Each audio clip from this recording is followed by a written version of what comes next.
하나님 감사합니다.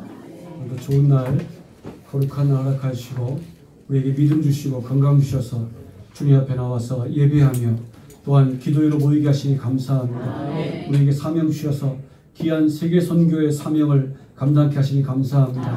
그 가운데 우리 소련 지역 향해서 복음을 증거하게 하시고 우리의 마음과 물질과 시간을 들여서 섬기게 하시니 감사합니다. 이 섬김 가운데 수많은 영혼 구원의 기적이 일어나게 도와주시고 이 섬김 속에 교회가 더 많이 세워지게 하시고 선교센터가 세워지게 하시고 기독교 학교가 세워지게 하시고 더 많은 주의 종들이 아버지 하나님이여 우리가 선교하는 그 지역에서 많이 배출되게 역사하여 주옵소서.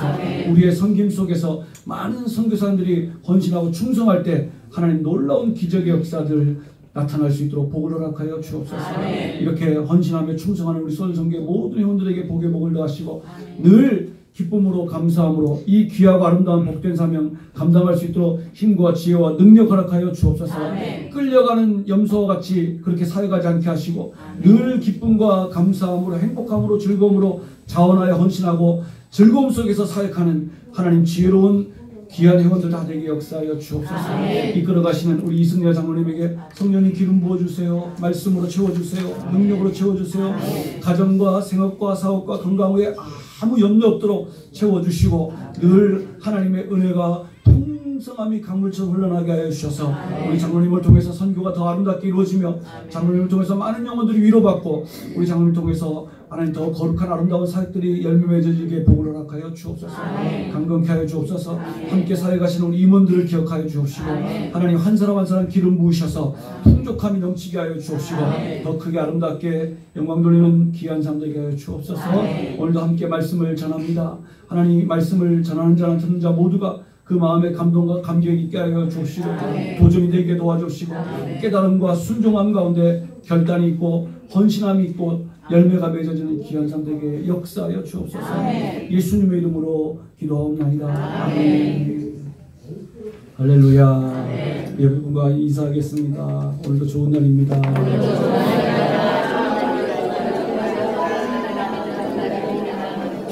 한 번 더 하겠습니다. 귀한 동역자가 되어 주셔서 감사합니다.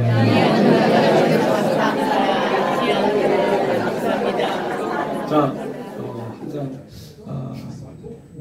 기도의 시간 되면 시간에 쫓기지 않으려고 노력을 많이 해놨는데 그래서 찬양을 할까 말까 고민을 막 하다가 찬양을 꼭 해야 되겠습니다. 악보 하나씩 나눠주는데 반전 가지셨어요? 우리 반전에 악보 하나만. 이영훈 목사님께서 작년 말부터 나는 아무것도 아닙니다. 오직 주님만이 나의 모든 것 되십니다. 이 설교를 계속 하셔서 노래를 만들었거든요. 같이 불러보도록 하겠습니다. 뒷고도 한번 잡아주세요. 나는 아무것도 아닙니다. 나는 아무것도 아닙니다. 오직 주님만이 나의 모든 것 되십니다. 내가 살아도 주를 위해 내가 죽어도 주를 위해 사나 죽으나 주를 위해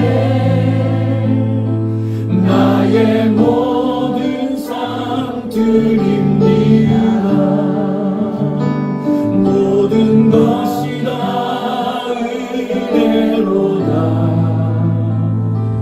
모든 것이 다 은혜로다.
주님의 은혜입니다.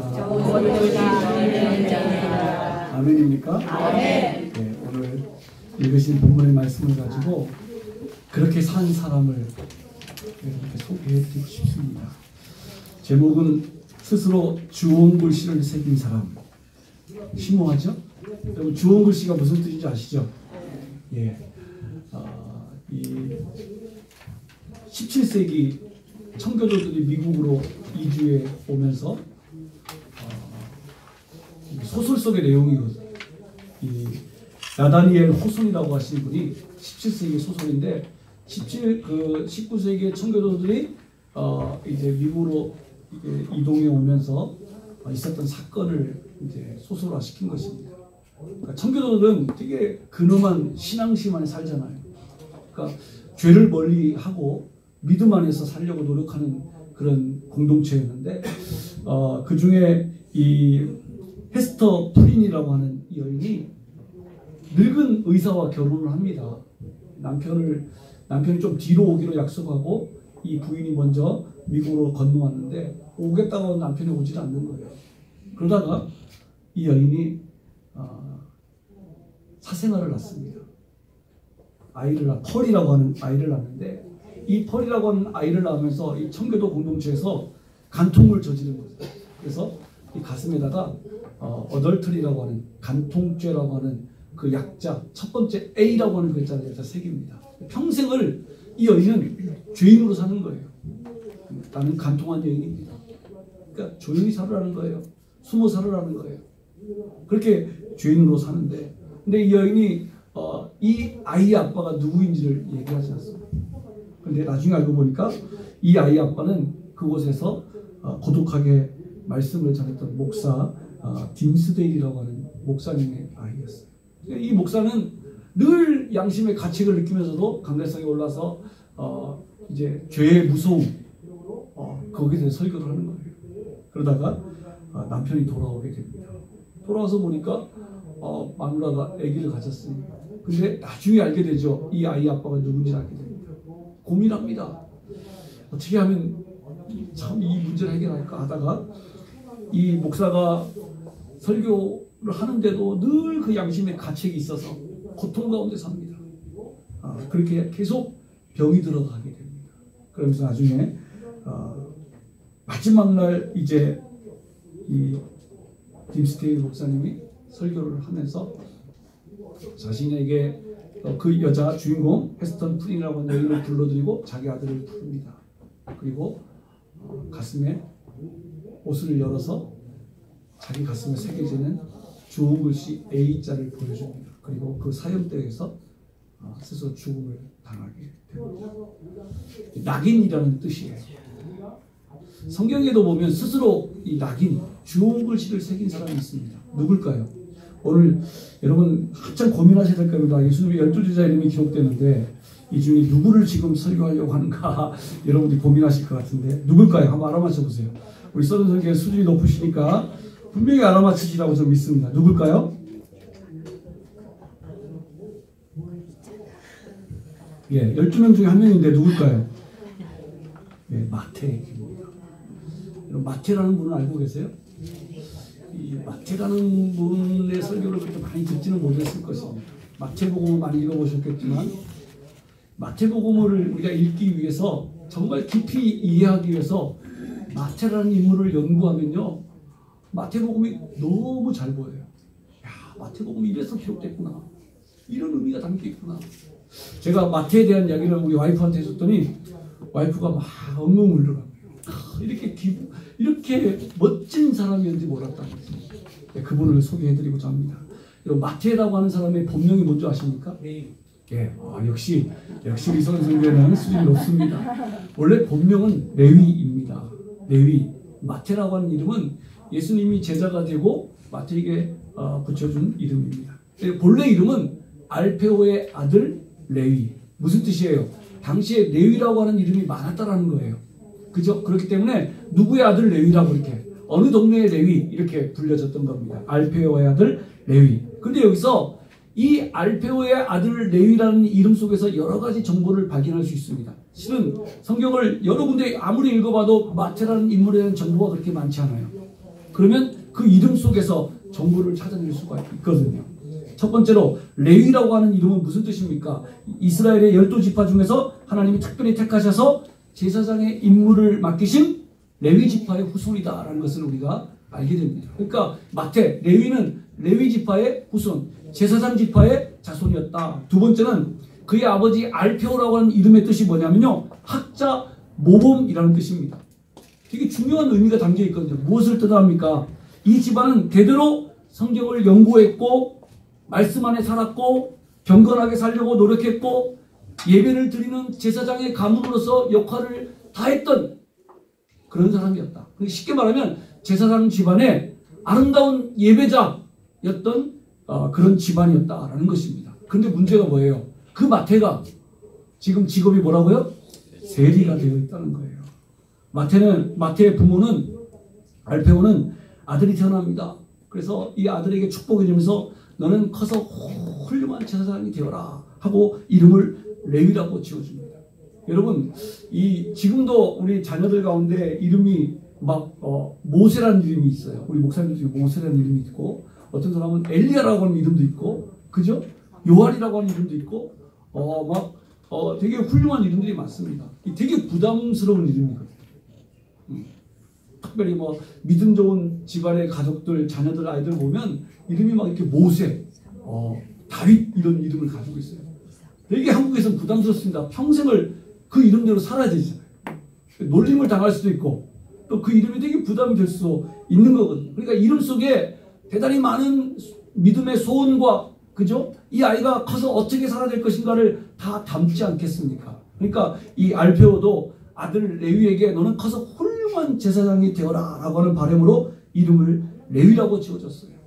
평생을 이 마태는 거룩한 부담감을 가지고 사는 거예요. 훌륭한 제사장이 되기 위해서 어렸을 때부터 그렇게 교육을 받았고 그렇게 성장을 했을 것입니다. 그런데 이 레위가 제사장이 되지 못하고 왜 그런지 모르지만 매국노라고 불리는 세리가 되어서 지금 세관 앞에 앉아 있다라는 거예요. 와, 얼마나 기구한 그 드라마 같은 인생이 펼쳐졌겠냐 우리가 상상할 수가 있습니다. 무슨 일이 있었을까요? 당시 이 유대 나라를 지배하던 로마 정부는요, 유대인들을 대상으로 세금을 징수하기 위해서 그 권리를 주기 위해서 공개적인 입찰을 합니다. 가장 많은 액수를 적어내는 사람에게 세리라는 권한을 줬습니다. 세금 징수권을 따내게 했습니다. 그래서 어떻게든지 이 사람들은 많은 돈을 공개 입찰해서 세리라고 하는 직업을 따냅니다. 그러면 어떻게 됩니까? 빚을 내고 돈을 다 끌고 모았으니까 이 돈을 갚아야 되잖아요. 그러니까 이 국민들에게 세금을 엄청스럽게 걷어들이는 거예요. 당시에 세금은 두 종류가 있었거든요. 하나는 정세, 로마 정부에다 바치는 세금입니다. 사실은 요거 하나면 끝나는 거예요. 그런데요, 이 두 번째로 관세가 있었습니다. 이 관세라고 하는 세금은 로마 정부와는 상관없이 세리들이 다 자기들이 먹는 거예요. 예를 들자면 길을 통과할 때 통행세를 받습니다. 마차를 끌고 가면 마차세를 받았습니다. 마차 바퀴가 많으면 바퀴세를 받았습니다. 물고기를 잡으면 물고기세를 받았습니다. 그러니까 온갖 잡다한 것에 다 세금을 묻히는 거예요. 누가 먹기 위해서? 자기들이 먹기 위해서. 그러니까 로마 정부에다 바치는 세금은 정세로서 인두세, 토지세, 소득세 요거만 내면 됐거든요. 나머지는 온갖 잡다한 것에 세금을 묻혀서 자기들이 그동안 빚진 거 다 갚아내고 호화롭게 살기 위해서 그렇게 세금을 부과하고 착복을 했다라는 것입니다. 만일에 이스라엘 백성이 세금을 제때 내지 못하면 비싼 이자를 물게 했고, 그래도 끝까지 세금을 내지 않으면 폭력배를 동원해서 폭력을 사용해서도 세금을 거두어 드렸습니다. 그래서 이스라엘 백성들은 이 세리들을 향해서 동족의 피를 빨아먹는 매국노다 이렇게 불렀던 것입니다. 당시 세리는요, 성전에 들어갈 수가 없었습니다. 마을에는 회당에도 들어갈 수가 없었습니다. 또한 법정에서 증인으로도 설 수가 없었습니다. 무슨 뜻입니까? 아예 이스라엘 유대민족에서는 인간 취급도 받지 못했다. 그렇게 개 같은 취급을 받았다. 어떻게 보면 개보다도 못한 취급을 받은 것이 바로 세리였습니다. 여러분 한번 상상을 해보세요. 얼마나 이 가슴 아픈 일입니까? 제사장 가문의 후손으로 태어나서 훌륭한 제사장이 되어 있어야 될 이 사람이 지금 제사장이 되지 못하고 평생을 성전에서 봉사하면서 예배하면서 하나님께 영을 돌리는 삶을 살아도 부족한 사람이 지금 국민들에게 매국노라고 불리고 있는 그런 세리가 되어서 인간 취급도 받지 못하고 성전에도 들어가지 못하고 그런 아주 기구한 인생을 살게 되었다는 것입니다. 여러분, 마태에게 무슨 일이 있었을까요? 저는 그것이 참 궁금했습니다. 마태에게 도대체 무슨 일이 있었을까요? 가장 쉽게 생각할 수 있는 것은 아마 물질적인 문제가 있었지 않았을까 생각합니다. 물질적인 문제로 이 가문이 하루아침에 폭삭 망하게 되는 거예요. 예를 들자면 여러분 배너라고 하는 그 영화 보셨죠? 그 속에서 이 귀족으로 살던 사람이 갑자기 누명을 쓰고 어떤 집안이 폭삭 망하게 되는 그런 상황. 이 마태에게도 그런 상황이 있었을 것입니다. 당시에 집안이 망하면요, 빚을 갚지 못하면 어떻게 됩니까? 이 집안의 형제들이, 딸들이 다 창녀로 팔려가고 노예로 팔려갑니다. 부모 형제 아무리 귀족이었대도 소용없는 거예요. 팔려가는 거예요. 이런 상황 속에 마태의 가문이 놓여 있다 보니까 마태가 빠른 시간 안에 돈을 벌 수 있는 것이 필요했던 것 같습니다. 마태는 그래서 그렇게 꿈꾸고 기대했던 제사장이 되지 못하고 국민들의 피를 빨아먹는 매국노가 되어서 그렇게 살고 있었습니다. 자, 과연 마태는 엄청나게 많은 돈을 벌었거든요. 지금 엄청나게 많은 돈을 벌었어요. 망하던 집안을 다시 이렇게 세웠습니다. 견고한 집안을 지었습니다. 떵떵거리고 삽니다. 그런데 과연 마태는 이 삶에 만족을 했을까라고 하는 것입니다. 성경을 자세히 읽어보면 이 얘기, 마태의 심리적인 얘기들이 나옵니다. 마태복음 9장 보면 9장 9절부터 13절의 말씀을 보니까 예수께서 9장 9절에 이렇게 기록합니다. 예수께서 그곳을 지나가시다가 마태라고 하는 사람이 세관에 앉아있는 것을 보시고 이르시되, 이렇게 기록하고 있거든요. 이 문장 속에 아주 중요한 게 나타납니다. 뭐냐면 마태가 전혀 기대하지 않았던 사건이 나타나는데, 마태라는 사람이 세관에 앉아 있었는데 그걸 누가 봤다고요? 여기 이게 중요한 거예요. 예수께서 그 마태를 보셨다. 따라해보세요. 보셨다. 예, 무슨 얘기입니까? 마태를 예수님이 찾아오셨다라는 것입니다. 그리고 그 마태를 향해서 보셨다라고 말씀하는 거예요. 뭐예요? 의도된 상황이라는 거예요. 예수님이 계획을 가지고 마태를 향해 찾아오셨다. 당시에 엄청난 사건입니다. 왜냐하면 당시 유대인들이 길을 가다가 세리를 만나면 그 자리에서 고개를 돌려야 됩니다. 세리하고 절대로 눈을 부딪히면 안 됩니다. 이거는 율법에 어긋나는 행위인 것입니다. 근데 예수님은요, 마태를 의도적으로 찾아오셨고 보셨다라는 것입니다. 예수님은 당시의 개념으로 하면요, 랍비 선생님이에요. 랍비예요. 성경을 가르치는 선생님입니다. 율법대로라고 한다면 이 랍비는 길을 가다가 세리를 딱 만나잖아요. 안 보는 정도가 아니에요. 고개를 숙이는 정도가 아닙니다. 뺑 돌아서 가야지. 선한 사마리아 이야기 나오잖아요. 그처럼 가까이 가면 안 돼요. 뺑 돌아서 도망가야 돼요. 그게 랍비의 모습인데, 예수님께서는 의도적으로 그 세리 마태를 찾아오셨고 그 세리 마태에게 눈을 맞추셨다는 것입니다. 조금 더 깊이 들어가 볼까요? 이 마태를 찾아오시는 장면을 조금 더 세밀히 찾아보면 이 마태가 어떤 사람인가를 우리는 발견하게 됩니다. 이 지금 9장 9절의 말씀 그 앞에 사건에 어떤 사건이 나오냐면, 여러분이 너무나 잘 알고 있는 사건이 나와요. 예수님께서 중풍병자를 고치신 사건이 기록되고 있습니다. 어떤 사람들이, 친구들이 중풍병자를 데리고 와서 침상에 묶어가지고 위에서 내립니다. 그리고 예수님께서 뭐라고 말씀하니까, 일어나 내 침상을 가지고 집으로 가라. 이 한마디 말씀으로 중풍병자를 고쳐주십니다. 이 사건으로 인해서 온 동네가 난리 났습니다. 모든 그 동네 사람들이 예수님이 누군가, 이분이 누구인가, 이분이 어떻게 죽은 사람도 살리고 중풍병자 살리고 이렇게 엄청난 기적과 말씀을 전하는가, 예수님을 보고 싶다. 다 예수님께 몰려 나왔다는 거예요. 근데 재밌는 게 뭡니까? 마태는 세관에 그대로 앉아 있었다는 거예요.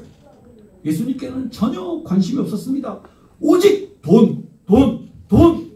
돈만 아는 사람처럼 보였습니다. 여러분, 여기서 비교될 사람이 한 명 있죠? 누가 기억납니까? 세관에 앉아있는 마태를 생각하니까 누가 기억나요? 누구도 있잖아요. 비슷한 사람. 삭개오. 그죠? 삭개오는 마태보다 더 직급이 높은 사람이에요. 마태는 세리였다면 삭개오는 세리장, 세리 중에 대장이었어요. 근데 그 삭개오는 어떻게 했습니까? 예수님이 우리 동네에 오셨다는 얘기 듣고 어떻게 합니까? 다 팽개치고 뽕나무. 원래는 뽕나무가 아니고 돌배나무예요. 번역이 조금 잘못됐는데 하여튼 나무에 올라갔어요. 체면이고 뭐가 없어요. 부끄러운 거 뭐가 없어요. 내가 부자이든 내가 뭐 엄청난 지위가 높은 사람이든 상관없어요. 예수님만 봤으면 하는 마음으로 그 나무에 올라가서 예수님을 봤단 말이에요. 근데 마태는 어떤 사람입니까? 삭개오보다 훨씬 더 자존심이 강하고 훨씬 더 고독했던 사람이에요. 끝까지 예수님께 시선을 두지 않았습니다. 근데 정말로 이 마태가 예수님께 관심이 없었을까요? 예수님이 보고 싶지 않았을까요? 예수님에 대해서 궁금해하지 않았을까요?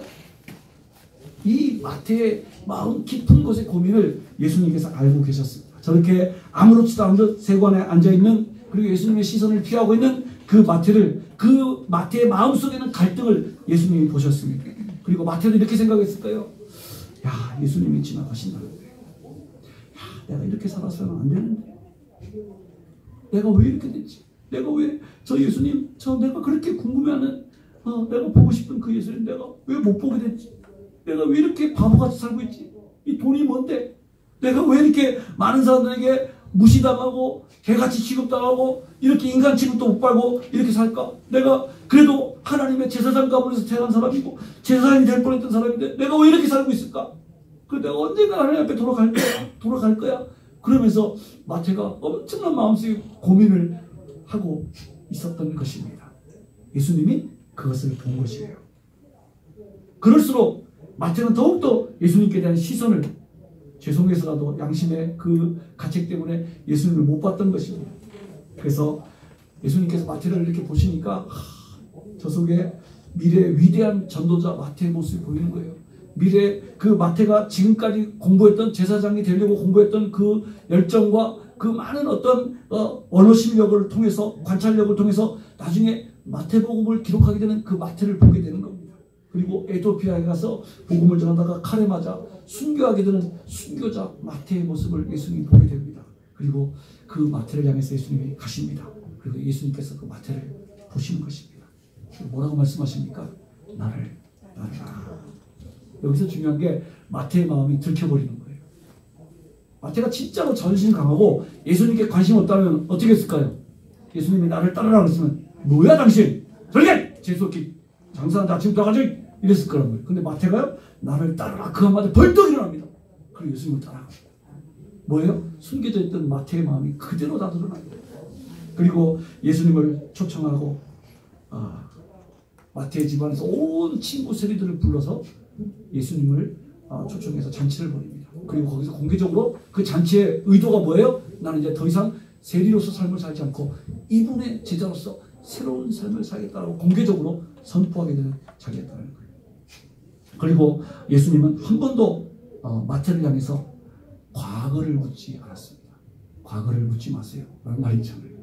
예수님이 한 번도 묻지 않았습니다. 너는 야 마태야, 너는 어떻게 거룩한 제사장의 가문에 태어나서 그따위 인생을 살았냐? 어떻게 그렇게 인생을 살았냐? 그냥 죽지. 죽어버리지. 죽어버리지. 왜 그렇게 살았냐? 그런 말씀 한마디도 하나 안 했다라는 것입니다. 예수님의 부르심에 마태의 삶은 완전한 전환점을 맞이하게 된 거예요. 그리고 평생 마태는 감사한 마음으로 예수님을 모시고 예수님의 제자로서 헌신하고 충성했던 거예요. 이때 이 바리새인들이 나타나서 예수님께 시비를 겁니다. 왜 너네 선생님은 세리들과 죄인들과 함께 밥을 먹느냐? 율법에 어긋나는 짓을 하느냐? 왜냐하면 당시 유대 율법 가운데 안식일 못지않게 중요한 율법이 식탁 율법이었습니다. 율법의 전통 가운데 67%가 식탁에 관한 거예요. 먹지 말아야 될 것, 먹어야 될 것, 누구와 함께 밥을 먹어야 되냐, 밥을 먹지 말아야 될 사람과 밥을 먹어야 될 사람과 밥 먹는 예절 67%나 그런 율법의 전통 가운데 있었다라는 것입니다. 근데 그 예수님이 지금 이 세리와 함께 식사를 하고 있다는 거예요. 엄청난 사건이고 유대인들이 봤을 때 죄인이었다라는 것입니다. 근데 예수님께서 그때 유명한 말씀을 남깁니다. 건강한 자에게는 의사가 쓸데없고 병든 자에게 쓸데있다. 그리고 나는 의인을 부르러 온 것이 아니라 죄인을 부르러 왔다. 마태가 옆에서 이 말씀을 듣는데 감동이 되는 거예요.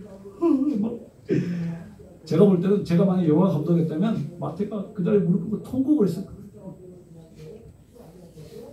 평생 마태는 이 말씀을 기억하고 그리고 자신이 항상 죄인임을 기억하고 겸손한 삶을 살기로 작정을 합니다. 그래서 스스로 자기 이름에다가 좋은 글씨를 새깁니다. 그 좋은 글씨가 뭡니까? 여러분 오늘 본문 읽으니까 뭐가 나타납니까? 예수님의 12제자가 다 되는데 다 이름이 쓰여 있었어요. 그죠? 근데 마태 이름에 뭐라고 써있는지 보세요. 마태 이름 앞에 세리 마태라고. 여러분이 마태 같았으면 이렇게 하겠습니까? 저는 절대 안 그럽니다. 미쳤다고 그래요. 평생 지우고 싶은 과거인데, 평생 누구에게 들키고 싶지 않은 과거인데, 그죠? 이 과거를 완전히 깨끗하게 지워버리고 싶은 게 마음인데, 마태는요, 평생 가는 이 성경 앞에 세리 마태라고, 나는 세리 마태입니다. 나는 세리였던 사람 마태입니다. 라고 자기 자신을 소개합니다. 저는 이 말씀을 읽으면서 과연 이 마태의 마음이 어땠는가? 이렇게 세리 마태라고 기록하면서 얼마나 그 기록하는 가운데 얼마나 많은 고독과 눈물과 그 마음의 아픔을 가지고 마태가 한참 고민했지 않았을까라는 생각을 합니다. 내가 이걸 쓰면 평생 500년 뒤에 1000년 뒤에 나는 세리 마태로 기억해야 되는데 내 스스로가 지금 좋은 글씨를 새기고 있는 건데 그랬을 거예요. 그런데 마태는 스스로 자기 이름 앞에 세리라고 하는 좋은 글씨를 새기게 됩니다. 그렇습니다. 나는 동족의 피를 빨아먹었던 세리였던 사람입니다. 여러분, 이 참 세리라고 하는 이름은요, 죄인의 대명사거든요. 그리고 마태라고 하는 이름은 하나님의 은혜라는 뜻을 가지고 있습니다. 이게 무슨 얘기냐면 나는 죄인이지만 동족의 피를 빨아먹었던 죄인이지만 하나님의 은혜를 입은 사람입니다. 라고 했던 것입니다. 마태 신앙 고백인 것입니다. 그리고 평생 그렇게 겸손하게 순수하게 죄인이지만 은혜를 입은 자로서의 삶을 살겠습니다. 라고 했던 마태의 결단이었다라는 것입니다. 자, 그런데 마태가 자기를 세리 마태라고 고백했어요. 다른 제자들은 마태를 어떻게 인정했을까요? 여러분 성경에 보면 예수님의 12제자의 이름이 기록된 곳이 몇 군데가 있는데요. 이 마가복음 3장에 기록되어 있습니다. 16절 19절 보니까 여기도 그냥 마태라고 기록하고 있어요. 그 다음에 누가복음 6장 14절 16절에도 세리 마태라고 기록하지 않습니다. 이 누가복음을 기록한 누가도 마태를 향해서 그냥 마태라고 기록합니다. 그 다음에 사도행전에도 이 누가는 마태라고 기록해요. 어느 누구도 예수님의 제자 마태를 세리였다라고 말하는 사람 한 명도 없습니다. 근데 오직 한 사람 누구예요? 자기 자신만. 나는 죄인 중에 죄인, 괴수 중에 괴인, 동족의 피를 빨아먹었던 세리였던 마태입니다. 그러나 지금 그랬던 내가 하나님의 은혜로 살고 있습니다. 저는 이건 인생의 강력한 도전이고요. 어떻게 보면 오늘 우리가 배워야 될 신앙의 모습이라고 생각합니다. 아멘입니까? 네. 여러분 우리 다 죄인입니다. 하나님의 은혜가 없이 살 수가 없는 자들입니다. 우리가 뭘 큰소리치고 뭘 우리가 잘난 체하고 잘할 게 뭐가 있습니까? 나는 정말 이영호 목사님 말씀대로 아무것도 아닙니다 라면서 하나님의 은혜로 사는 사람입니다. 이렇게 고백하며 살아가야 될 줄을 믿습니다. 그런데 우리 성도들 다 훌륭하셔가지고 여기까지는 다 잘해요. 여기까지. 그 다음에 뭐가 중요해요? 삶이 중요하고 행함이 중요하거든요. 자, 마태 그 다음에 삶을 한번 보십시오. 마태는요 철저하게 어떻게 살았냐면 자기 자신을 내려놓는 삶을 살았습니다. 자, 이렇게 질문하겠습니다. 저를 보세요. 예수님의 12제자 중에 가방끈이 제일 길었던 사람이 누굴까요? 제일 많이 배운 사람이 누굴까요? 네? 이게 여보세요. 누가는 예수님 제자가 아닙니다. 누가는 예수님의 제자가 아니에요. 마가는 예수님 제자일까요? 아니에요. 마가도 아니에요. 저 산 넘 어떤 교회 갔더니 예수님의 제자가 누굴까요? 했더니 마가요. 누가요? 그러더니 누가가 예수님의 제자가 아니에요. 예수님의 12제자 가운데 제일 가방끈이 길었던 사람이 마태예요. 공부 제일 많이 했어요. 자, 그러면 다시 묻습니다. 예수님의 그 제자 무리 중에 회개를 맡을 가장 적임자가 누굴까요? 마태죠, 마태. 마태 세리 출신 돈 계산은 최고입니다, 최고. 근데 누가 회계를 맡았어요? 다른 유다가 맡았어요. 근데 나중에 마태가, 근데 여러 가지 이유가 있습니다. 마태가 다른 제자들보다 1년 늦게 부름받았거든요. 1년 늦게 부름받아서 가룟 유다가 이미 회개를 하고 있는데 달라고 하기가 좀 그랬을 수도 있어요. 근데 또 하나는 여기에 마태의 이 자기 자신을 내려놓는 모습을 발견하게 됩니다. 다시는 내가 돈을 건드리지 않겠다. 돈이 내 수준에 있으면 이게 죄로 어떻게 하든지 죄의 함정 가운데 빠질 수 있는 그 기회가 너무 많다는 걸 마태는 알고 있었던 거예요. 그러니까 다시는 이 돈을 내가 건드리지 않겠다. 끝까지 자기 자신을 내려놓습니다. 훨씬 더 가룟 유다도 똑똑한 사람이었어요. 혁명가 출신이거든요. 근데 이 가룟 유다도 똑똑했지만 이 사람보다 훨씬 더 똑똑한 사람이, 돈 계산 잘하는 사람이 마태입니다. 근데 끝까지 회개를 담당하지 않습니다. 왜요? 돈의 노예가 될까봐. 또 죄악된 그 길로 갈까봐. 마치 아브라함이 본토 친척 아비집을 떠났던 것처럼 마태도 이 돈의 죄의 관계에서 떠났던 것입니다. 그러니까 은혜만 받고 끝난 것이 아니라 삶 속에서 그것을 지키고 그것을 이겨내기 위해서 끝까지 싸웠던 사람이 마태였다는 거예요. 저는 이 모습을 본받기를 간절히 소원합니다. 두 번째요, 이 마태가 훌륭했던 것은 동족들을 헌신했다는 거예요. 마태가 이 국민들의 피를 빨아먹는 내국노였죠. 피를 빨아먹고 동족의 피를 빨아먹고. 근데 그것이 늘 마음속에 있는 거예요. 내 민족, 내 동족들에게 너무 미안한 거예요. 그래서 동족들을 위해서 성경을 기록하게 되는데 마태, 마가, 누가, 요한복음 가운데 유대인들을 대상으로 성경을 기록한 사람이 바로 마태인 거예요. 어째서 마태가 이랬을까요? 어렸을 때부터 제사장 교육을 받았기 때문에 철저히 유대 민족에 대한 전통과 유대 민족에 대한 율법과 이거 누구보다도 제일 잘 아는 사람이 마태였어요. 철저하게 자기가 배운 그 지식과 경험을 통해서 이 마태복음을 기록하게 되는데 사복음서 중에서 가장 많이 구약을 인용합니다. 유대인의 전통과 율법에 정통했습니다. 그리고 마태가 어느 정도냐면 세리가 되려면요, 세 가지 언어가 기본으로 돼야 되거든요. 아람어, 헬라어, 히브리어, 거기다까지 라틴어까지 이 마태가 언어를 익혔던 것입니다. 그래서 그런 어떤 지식과 경험과 언어적인 통찰력을 가지고 마태복음을 기록했다는 거예요. 예전에는 동족들의 피를 빨아먹고 물질을 착취하고 그 괴롭게 했던 사람들이 내가 평생 내 유대인들, 내 민족을 위해서 봉사하고 자복하는 마음으로 그 용서를 구하는 마음으로 마태복음을 기록하게 되었다라는 것입니다. 그리고 그 유대인들에게 예수 그리스도가 여러분들이 그렇게 구약 성경에서 기대하고 공부하고 기다렸던 그 메시아, 왕이신 메시아, 그분이 바로 예수 그리스도입니다 라고 소개하게 된 것입니다. 여러분, 마태복음이 앞에 족보 이런 거 되게 딱딱하잖아요. 근데 그 족보 속에서도 대단히 엄청난 은혜들이 나타납니다. 한번 꼭 이렇게 좀 자세히 한번 읽어보시면 마태의 마음을 가지고 마태가 그 족보 이름 한 사람 한 사람 읽을 때마다 뭘 생각했겠어요? 동족들에게 은혜를 갚아야 돼. 내가 옛날에 피를 빨아먹었던 것을 다시 내가 피를 토하는 심정으로 기록했다. 당신들이 이런 사람입니다. 당신이 이렇게 아브라함의 자손이고 다윗의 자손이고 당신이 이렇게 복받은 사람이고 하나님께 선택받은 사람이고 하나님이 당신을 이렇게 역사하실 사람들입니다 하면서 그 이름을 하나하나씩 써내려간다. 멋지지 않습니까? 멋진가 보군요.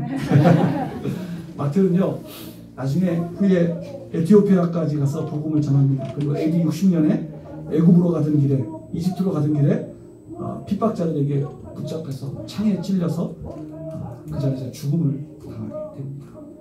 그렇게 순교자의 삶을 산 마태, 평생 주홍 글씨를 스스로 새기고 그 주홍 글씨를 가지고 늘 겸손하게 온유하게 자신을 내려놓고 헌신함에 충성했던 사람 마태를 기억합니다. 오늘 저와 여러분 모두가 이렇게 하나님 앞에 기억되고 쓰임받는 그런 헌신자의 삶이 되게 되시길 축원드립니다.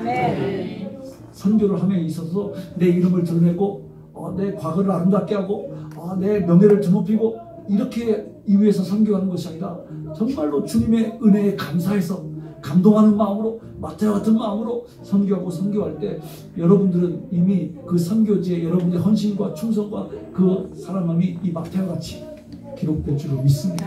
그리고 하나님 나라에 기록될 줄로 믿습니다. 그렇게 위대한 이 시대 영적인 마태로서 삶을 사는 저와 여러분들 예수님으로 간절히 축원드립니다. 기도하겠습니다. 하나님